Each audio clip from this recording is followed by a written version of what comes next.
The order here is we're going to start with our former president of Stanford, who has done so much for building up the university here, and whose expertise in starting initiatives is legendary. So it's just good that he can come here and say a few words and then introduce Hope Eccles. So, John? Great. Right. I'll use the hand. Okay. So when I was talking to David Kennedy about this conference, I was struck by a number of publications that our colleague Roz Shetty has recently done, studying issues, using big data to study issues of inequality of opportunity across the United States. And some of the surprising results that come out of that. You know, we're so used to thinking in an old model that says inequality is largely racially and ethnically based. But that's vanishing as the US changes dramatically. What's fascinating about this rise of big data is with access to adequate amounts of information, we begin to get at very fine-grained analysis of why health disparities exist. Inequality in educational opportunities, inequality in lifetime opportunities. You almost begin, with the appropriate study, to get beyond the realm of correlation and get into the realm of causation and begin to understand things. And one of the things that stands out in these studies is that so many of the problems are local. Looking to the federal government to solve it is probably not going to be the way you have to approach the problem. And he shows communities that are 2 miles apart, where the outcomes for kids are dramatically different. I mean, one of the most stunning results is if you grow up in San Jose, irrespective of your background or your socioeconomic background, your odds of moving from a family that's in the lowest income quartile to the top income quartile in the country is about 5 times higher than if you grow up in southern part of the city of Atlanta. 5 times. That's a stunning difference. And San Jose is a highly multi-ethnic community with a wide range of socioeconomic distribution as well. So it really begins to say that it's time for us to really begin to think about how we get at what the real underlying issues are. And certainly health disparities are just as important as these other ones. So I think as we marshal the data and begin to think about solutions and bringing them forward, we can think about what technology can do to get the data to begin to change the world. And that's what we really need to do. And I think Stanford can play a big role in that, and I'd love to see that happen. But my real job is to introduce Hope Eccles this morning. Hope has been on the advisory board of the Bill Lane Center for the American West since its start. She's currently the vice chair. The Eccles family has roots back into Utah. At the time, my ancestors were settling in Brooklyn, coming in the first potato famines. Hope's were settling in Utah in the 19th century. And her family has been dedicated to the West and the rural West. Hope is a Stanford undergrad, a JD from the University of Utah, and an MBA from Columbia. So I think she's in a good position to talk about this problem and why she's so passionate about it. Hope. Thank you. It's not often I get introduced by a president. First of all, I'm delighted to be here, and thank you so much to the panelists so far today. It's just been so interesting, and it's always interesting and worthwhile to come. And what's really great is that the staff at the Bill Lane Center then takes all this information after we've walked out, and I'm not going to think about it for weeks or months, and they take it to the next step. And that is part of what makes it so worthwhile. Just wanted to tell you just a quick few little things about the Bill Lane Center. It was co-founded in 2005 by David Kennedy and Richard White, and endowed by Bill Lane, who was the owner and publisher of Sunset Magazine. And Bill wanted to create a premier center for teaching, research, and public education about the American West, past, present, and future. And I think David got a terrific start, and with with Bruce Kane taking over in 2012, the Bill Lane Center is just continuing to do so many wonderful things. As the President mentioned, we are longtime Westerners and came over in 1863. On the Eccles side, we came from Scotland with little more than the clothes on their back. And my mother's Peterson Danish family were a little more well-off, and they left that relative affluence and ended up in the dry valleys of central Utah. I think there had to be many days when they wondered about that choice. But both of these families have called Utah home, and with very little formal education, they used the opportunities that the West gave them to contribute not only to the success of their own businesses, but to the enhancement and preservation of the land in their communities. We just finished last March. We had the Rural West Conference. Oh, by the way, the 6th annual one is coming up in Yakima in March.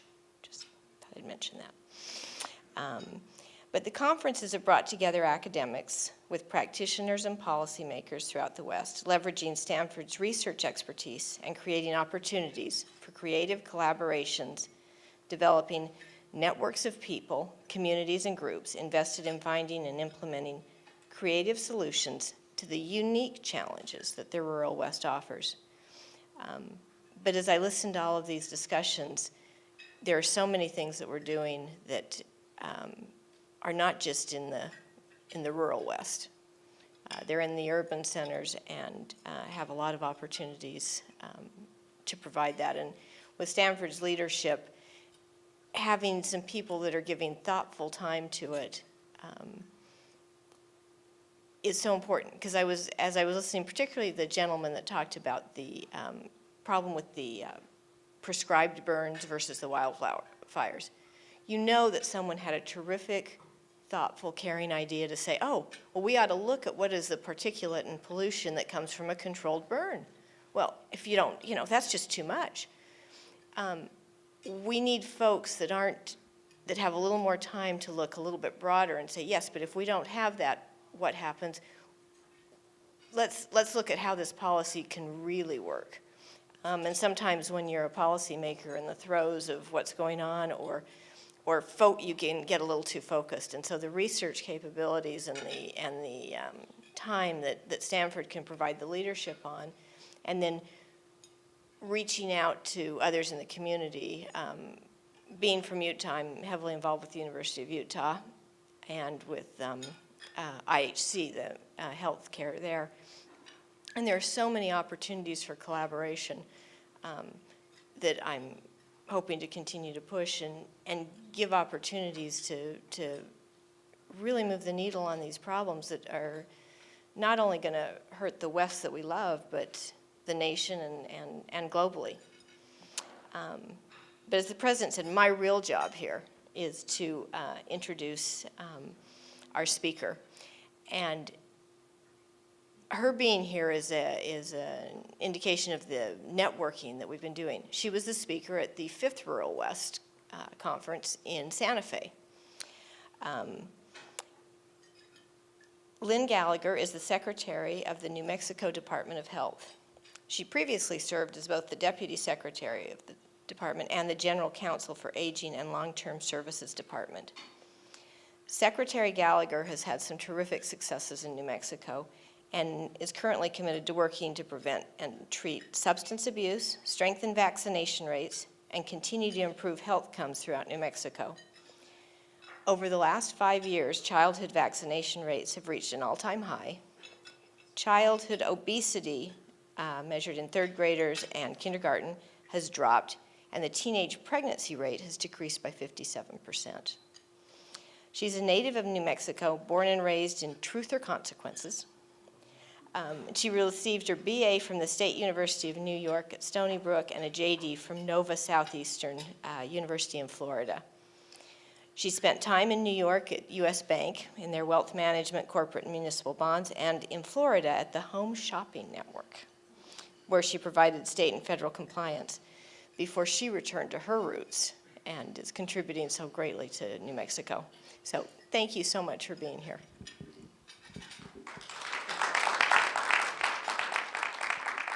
Thank you. Thank you so much. I would like to just start first by thanking the Bill Lane Center for the American West, the Eccles family, Stanford University. I would say anecdotally that in the 90s I did apply to come to Stanford Law School, and for various reasons that I'll talk to you about in my storytelling, and why storytelling is so important in the rural West is part of that reason. So I am the first generation to graduate college in my family. I was born in a very small town, Truth or Consequences, New Mexico, about 8,000 people. And I knew when I was 17 years old that enough was enough. Lived in a rural community, understood dirt, understood that the Rio Grande River doesn't always run. And so in this story, I want to tell you, and it'll go kind of through the theme of why and how a university like Stanford could have an impact on a place like New Mexico. It's important to understand that. So I grew up 5 brothers and sisters. My mother is Hispanic. My grandmother was born in an area in New Mexico in 1912, and the time she was born, the state was becoming a state, but it was on the cusp. And so the question becomes, does she become a Mexican citizen, or does she become this new thing, this new Mexican? And so she opted for the new Mexican, and the rest has been history. And when I decided to go to college, I said to my father, who was the patriarch of my family until the day that he died a few years ago, I said, Dad, I am not a small town girl. I want to live and work in New York City. I see my life in a big city making big contributions. And he said, honey, you will never leave this town. You will never leave this town. And I said to my mother, I said, Mom, I'm going to go. I want to go to the library. I've looked up all of these schools. I want to go to school somewhere else. And my mother said, you really should get married and have a baby. So I chose a different path, and I did move, and I thought I wanted to be a chemist, and I moved to what I thought in the 80s was New York City. I moved and applied to schools thinking that I was going to be going to school in an urban concrete jungle, and I was accepted to Stony Brook University. And I get off the plane in Islip, New York, a very tiny little airport, and I walk off and I said, why are there pumpkin patches and sod farms? This isn't New York City. But it was a wonderful opportunity, and life took me to really interesting places in my life. My husband was born and raised in Brooklyn. His father was a World War II veteran, born and raised in Brooklyn, and the first time he came to New Mexico, couldn't understand why, when we were going on a trip, we had to stock the car with a gallon of water, a coffee can with toilet paper in it, and a blanket. And I said, it's because you're going to, it gets really cold at night, it gets really windy during the day, and you might have to stop and use the bathroom, and there's no bathroom. So I came back to New Mexico, because my father had been a longtime smoker, drinker, chronic illness ran in my family. Access to health care, as we talked about in last March, is a critical component. And I said, what do I do as a lawyer? What do I do as a lawyer to impact the community that I grew up in, and that really is endemic in who I am as a person and who I want to be going forward? And so I got into this thing called public health, because I really was regulatory driven to make change. And when I got back to New Mexico and I started working on, I really fundamentally believe that New Mexico has everything that we need in life to be the healthiest state. We do. We have clean air, we have vibrant skies, we have walking opportunities, we have amazing rich people who understand agriculture, who understand the fundamentals of health. But what we don't have is access to education and access to healthcare.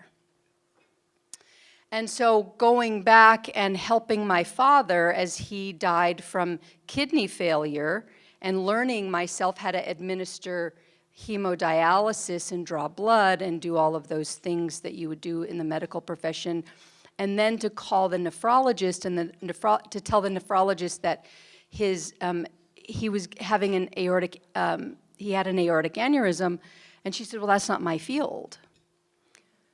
And then calling the cardiologist and saying, well, he has, he has an aortic issue. Well, that's not, but he's on kidney dialysis. Well, that's not my issue. So it really does become in the rural West this personal connection between how do I heal, how do I have a healthier me, to how do we have a healthier we. And working in the Department of Health has given me that opportunity to work with a number of different partners and people to think about, in the rural West, how do we impact health for the people in our communities who are really invested in who they are in their communities. I would say that Ben stole so many of my remarks today. Number one, I think a lot about Doctors Without Borders. I think about the fact that I sit with some of my physicians who work in my department who want to go to affected areas. They all wanted to go to Puerto Rico when we had the hurricanes.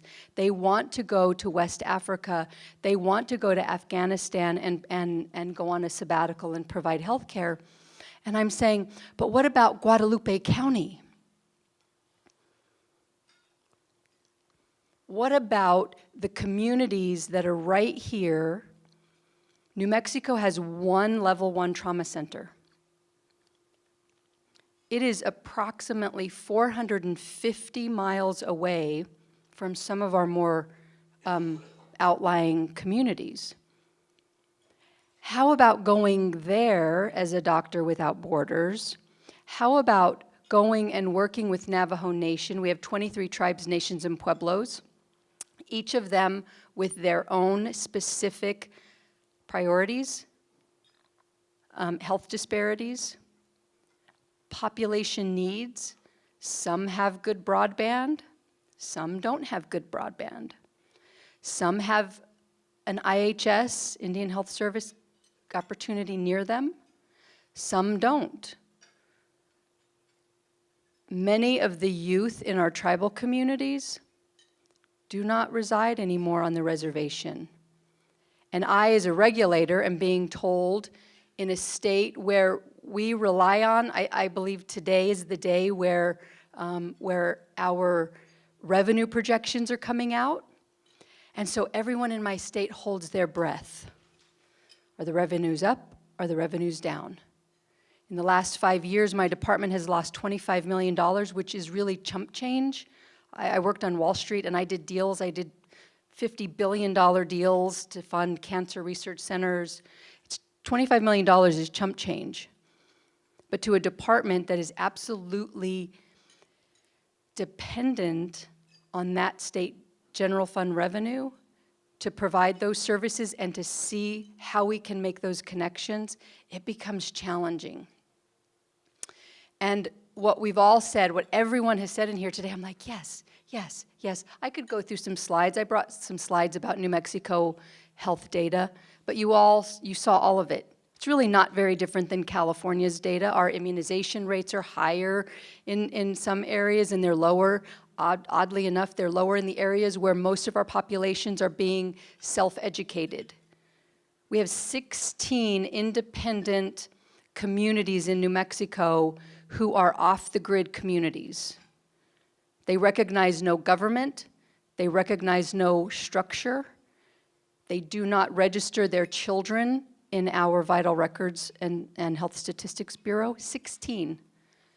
We can only estimate how many babies are born in those communities. I will say recently that there was an opportunity to go into one, and we found 16 undocumented children. And I'm not talking about undocumented from another country. I'm talking born in New Mexico, but undocumented. And so I wrote down just a couple of notes, and I really want to talk to you about access, about opportunity, and about sustainability. Another thing that you stole from me was the blue zones. So Dan Buettner wrote a book and did some research about the blue zones. You know, there are 5 areas in the world where people live consistently to be 100. Loma Linda, California is lucky enough to have one of those communities. And Dan Buettner in the book talks about 9 things that are required in order to do that. And I did just a small sampling in New Mexico of some of those things. New Mexico has all of them.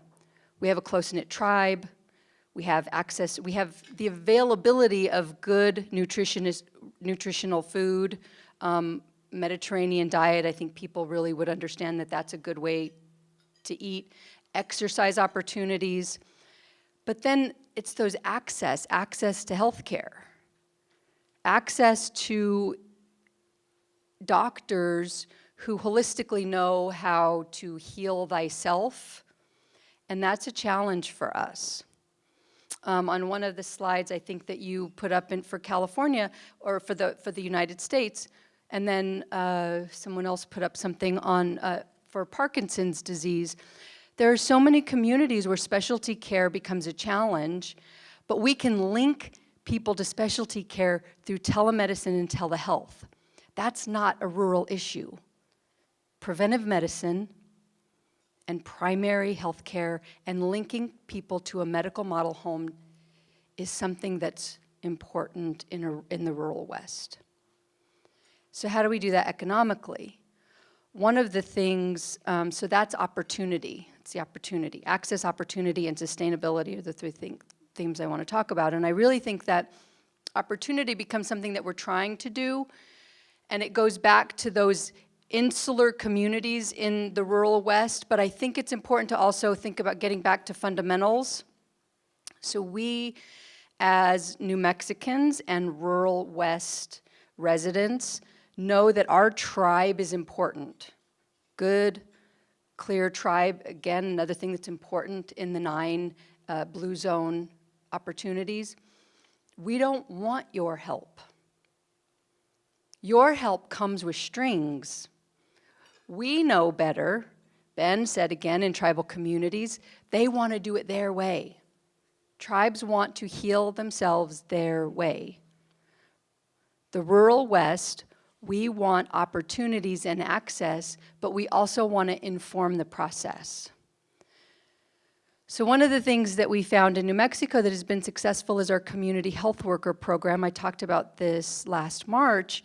And community health workers, community health representatives in tribal communities, promotoras de salud in Hispanic communities, are ground-level community workers who know the population and who can speak the language in a native way, and I'm using native way in a generic term. They get it. They can sit down at your kitchen table. And I talk a lot about a lady who visited the emergency room consistently. The emergency room was her primary care medical model home, and she was at the emergency room at a high cost every 2 weeks for diabetes. She spoke predominantly Spanish at home. She did know English, but she was not trusting of anyone. But when she would get sick or have an episode, where would she go? She would go directly to the emergency room. And so we worked in the public health offices with our community health worker to say, let's go meet with her and find out what she's doing to exacerbate her problems. What is she doing? She goes to the ER and she tells the doctor, I'm only eating fruits and vegetables. I don't ever eat, I followed the diet that you gave me. The community health worker was able to go into her home, and guess what she had on the table? She had all the things that we stock in those native communities, in those native grocery stores. She had potato chips, she had Reese's Pieces, she had white bread, she had loaves and loaves of white bread. And she still was eating government cheese that was in her freezer that she would take out and thaw out and eat it in chunks. That community health representative in that instance was able to go in, talk to her, help identify good food options, and start changing her culture. It was a little bit longer in term, but it's one way that we're saying access and opportunity are going to lead to sustainability of longer-term better health. And let me just, I wrote down a couple of other notes. So this is not a public sector solution. It's not a private sector solution. But some of the things that the rural West would like to see are connections, how do I say,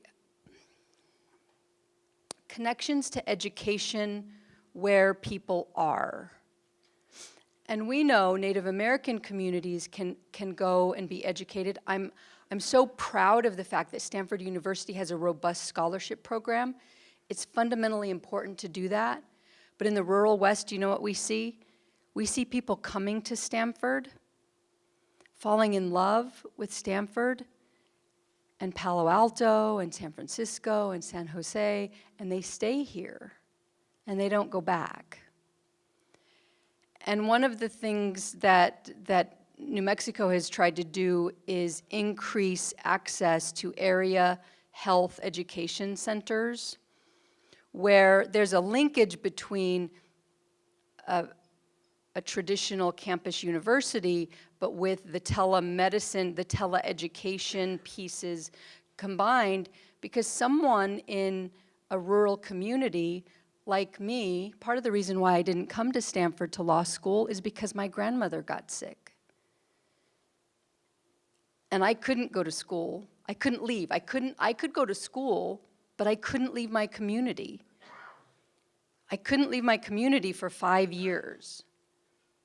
I did it, I finally left, and I finally got my education several years down the road, but that's a reality for a lot of our younger generation who are brilliant in some of our poorest, most rural communities, but there's no linkage. There's no opportunity to say, I really want to be a medical student. I really want to get into preventive health. I really want to work in my Native American population, with my Native American population where I am, but I cannot leave. It's harvest season. We're harvesting our garden, and if I don't do it, my grandpa's not going to have food for the winter. So I can't go to Stanford and go to medical school, but I will, and that's what I'm optimistic about, is that they will. Another challenge in New Mexico is that more than 60% of our population of healthcare providers are over the age of 60. And by the year 2030, in New Mexico, there will be more people over the age of 60 living in New Mexico than under the age of 18. So where people are moving out, but the same people after they get older are coming home. And one thing that you see in Santa Fe, and Phil mentioned this briefly in Santa Fe, but then he mentioned it again this morning, is Santa Fe is such an interesting, beautiful, amazing place, and I'm so lucky that it's part of my heritage, but it's also very bifurcated. There is so much wealth and opportunity and sustainability and access in Santa Fe, but you cross that airport road. I want to invite all of you. You can be my guest, and I will take you. I've spent time. I was fortunate enough. I've spent some time at Jane Fonda's ranch when she had it up near Pecos, New Mexico. Beautiful, amazing opportunities. But then I have also gone to the Federally Qualified Health Center, which is just across the road. It's not even 10 miles. And it's abject poverty. It's people living in hopeless opportunities. And I'm really committed to going and talking to our young children who are raised and who were born into really bad situations. I went to high school with a guy whose first incident with heroin was on his 10th birthday, and his father administered the heroin to him. These are just realities for people. It's matter of fact. It's not good or bad for them, it's just reality. And so I like to go and talk to schools in New Mexico. I've talked to schools. Actually, interestingly enough, when I lived and worked in New York, I also would go up to rural communities. There's a community in Pennsylvania, Carbondale, Pennsylvania, if any of you are familiar with it. I spoke in a school there once, and the kids there are just hopeless. They live so close to the nexus of the universe. They live so close to New York City, and they're just hopeless. Wading River, New York. I spoke at a school there, hopeless. It's beautiful, right near Montauk, right on the way to Montauk. So the rural West has its challenges, but one thing that I would ask, I don't want to keep all of you for, I think I'm getting to the end of the time, but one of the challenges that I would say is how do we create public, community-invested opportunities to have some input from the rural West into what it is to change the paradigm of hopelessness to opportunity to sustainability. And I was yesterday afternoon, before I left quickly for the plane, I was presenting before the higher education subcommittee, and I was talking to them. They're going into these complex rate studies for higher education in New Mexico, and one of the chancellors at one of the universities in New Mexico talked about the unfairness in rate calculations based on outcome-driven and the number of graduation rates, and saying because our university is located in a really rural community, and the people who are entering are more challenged. They're a lot more challenged to come in, and so we shouldn't be apportioned for that because we have a little bit bigger of an impediment to get people in. And I really raised my hand and I said, I just think that's so wrong. I just think that's such a wrong attitude, is to say, let's diminish our standards, let's raise their standards. I came from abject poverty. I still live in my home. My mother still lives in one of the most rural communities in New Mexico.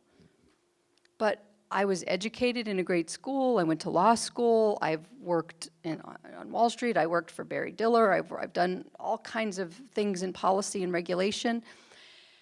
Anybody can do it. And so the challenge I would say for Stanford is I would love for you to continue working with the rural West and set out a plan that has some milestones and some deadlines to say if we could link healthcare provision, whether it be through telemedicine, whether it be through didactic learning opportunities in area health education centers, or whether it be helping to figure out new payment mechanisms for community health workers. People in the rural West don't trust doctors. They don't. And so how do we create some of those opportunities with that input from rural communities, to then say it's not just about the public sector. It's not just about the private sector, but it's also not just about academia. And allow people have to invest in themselves. The mission of the vision of the Department of Health is a healthier New Mexico. I don't think that's not coincidental that Phil's is a healthier me. Because I do think that the rural areas. Another opportunity and another challenge would be helping expand green space. Cuba is a great example. Cuba, New Mexico is very rural, a lot of poverty, high teen pregnancy, low immunization rates, not because there isn't a pediatrician.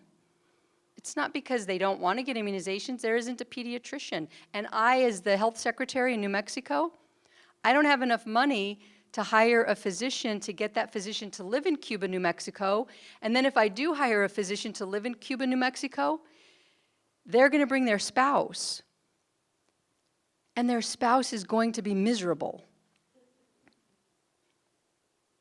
I'll tell you the story in closing that one of my dearest friends, he's Egyptian, he's a brilliant doctor, said, I want to move to Truth or Consequences. There's a hospital. You keep talking to me about the need in the community. He's a primary care doc. He said, I want to move there. I want to practice medicine in your community.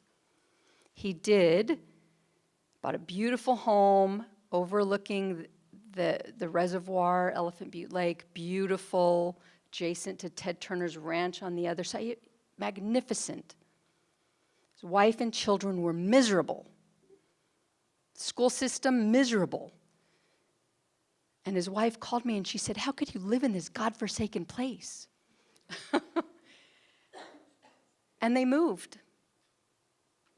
So those are some of the challenges, but I do think that there are a lot of opportunities. Connectivity becomes an opportunity. New payment mechanisms become an opportunity. Jail systems. We're working on a hepatitis C elimination program with the CDC, with telemedicine and telehealth. And we're educating physicians in rural communities to provide liver diagnoses and liver meds. And it's working, but it's small. But how can we educate people where they are and also give them this opportunity? How can we bring people here and give them this opportunity, but make them want to go back there, make them want to be doctors within borders? That's what I would say. That's my challenge. And I'm in this, another unfortunate part is that I am an elected appointee. I'm an appointee, and I only have a year to get this stuff done.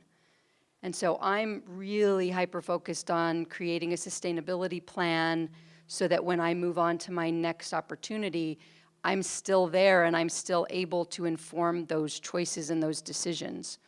And that's important to me. So again, this is a really important opportunity for New Mexico and for Utah and Oregon and all of the others. I meet every Monday morning. For me, it's 6:30 in the morning because we're in Mountain Time. But I meet with other regional state health officials like me, and we talk through some of these problems. We talk through what do we do? What do we do when people can't afford to go to the doctor and all they really want to do is self-medicate? So in a state like New Mexico where we live on the border and they cross over into Mexico to self-medicate, that's a challenge. I said on a call with HHS the other day, I am the wall. I am the one to prevent disease and outbreak from spreading into our country. Invest in that. Invest in the way that we can prevent easily preventable diseases.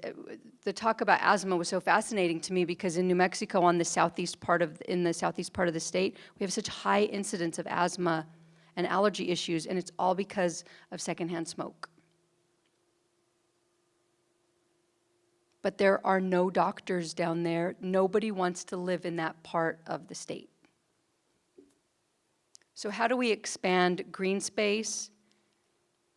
How do we invest in rural physicians who have the fortunate opportunity to work with a mature, well-established doctor while serving the needs of those in rural and frontier populations? We have a number of frontier populations in New Mexico which are identified as 6 or fewer people per square mile. I think we have 8 or 9 frontier communities in New Mexico. And they have to drive 300, 400, 500 miles just to get aspirin.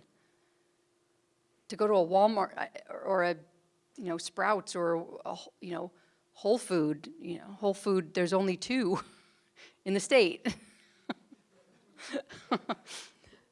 So with that, I will close. I know I've taken a little bit more time than I should, but I don't know if that answers some of the questions, but I would really challenge us to keep this going and to set milestones and to create some outcomes.